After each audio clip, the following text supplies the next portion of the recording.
Welcome back.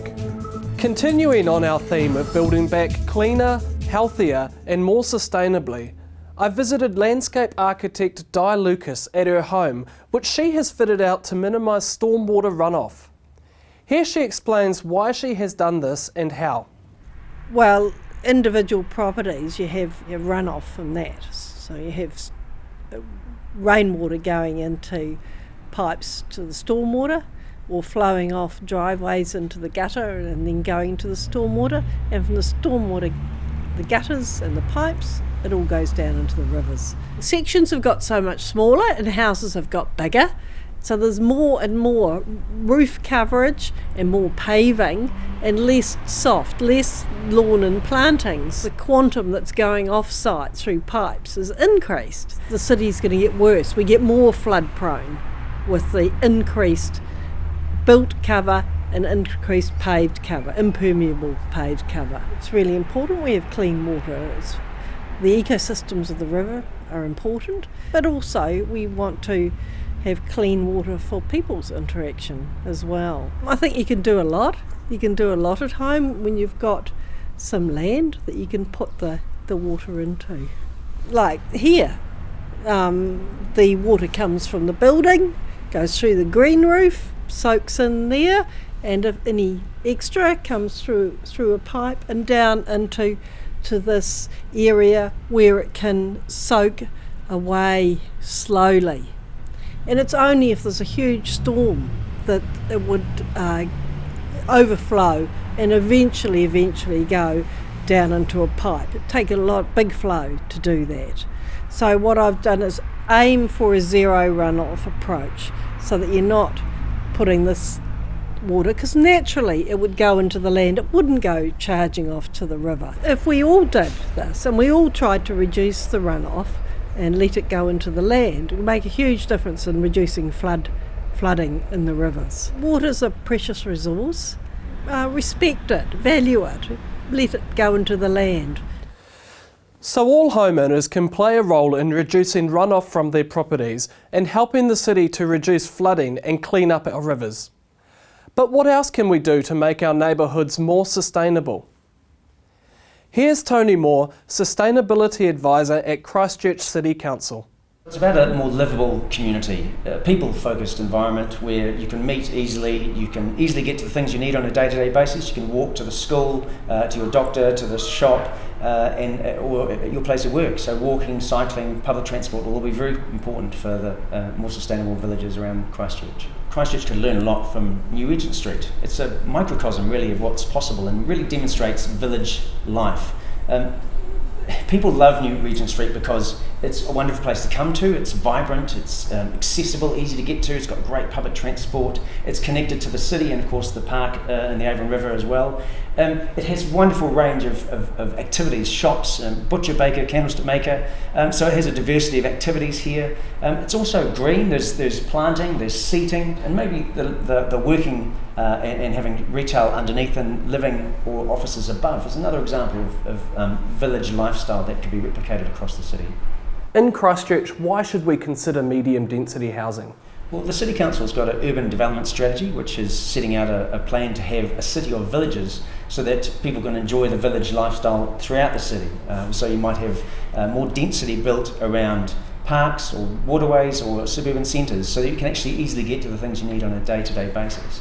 So that's the vision for the city, and really the reason why we want more density isn't so much about the density itself, it's about what that offers the people who live there, about easy to get to the things you need on a day-to-day basis, about walking and cycling, of course bumping into people, meeting people. People love meeting at the school gates, having conversations in cafes, maybe meeting local bars or restaurants. So those are the glue that hold communities together. It binds and reinforces a strong sense of place and a strong community, which then of course builds resilience in the community.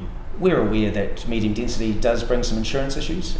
Really those need to be resolved with the insurance agencies. One example could be that the body corporate takes out insurance on behalf of the whole block so that everyone's covered with the similar insurance.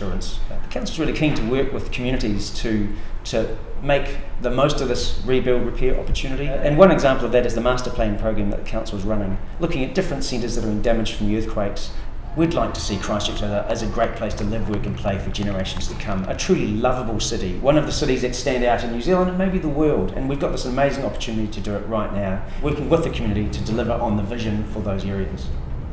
One way of making neighbourhood facilities more sustainable, greener and cheaper to run is by utilising more energy efficient systems for heating and cooling. Systems that can be rolled out across an entire neighbourhood. I asked Greg Martin, General Manager of ENGEO, how ground source heat pump systems can provide such an option for East Christchurch. So ground source heat pumps are a way of exchanging heat with the ground as opposed to a traditional heat pump that exchanges heat with the air. The benefit of a ground source system is that the ground remains at a fairly constant temperature throughout the year, and below a few metres depth in Christchurch is typically about 13 degrees centigrade year round. So with a typical air source system, in summer if you're trying to cool a building, you're trying to extract heat from your building and you're trying to dump it into hot air outside, and vice versa in winter. So with a ground source system, because the ground's the same temperature all year round, in summer it's more efficient for cooling, and in winter it's more efficient for heating. And the rate of efficiency is typically 2 to 3 times that of an air source. A ground source heat pump involves putting holes in the ground. There's 2 types. There's one that extracts water out of the ground and passes that through an exchanger, or there's a closed loop system which has plastic pipe in the ground, and then there's a coolant passed through those pipes. Well, ground source heat exchangers are an efficiency tool. They're an energy efficiency tool. So they reduce your consumption of energy. There's a clear cost saving. So in terms of a district scheme, we can take advantage of simultaneous heating and cooling in the east of Christchurch. We're rebuilding vast tracts of it. We've got an opportunity to actually put in large scale systems that are highly efficient. The proposed hot pools on the waterfront in New Brighton, there's a great opportunity there, and ground source systems are a fantastic way of heating water for pools. And there are other examples in New Zealand like Tekapo, where you team an ice rink with a hot pool. You virtually get your heating for free. You take the heat out of the ice and you put it into the pools, so you get a 2-for-1.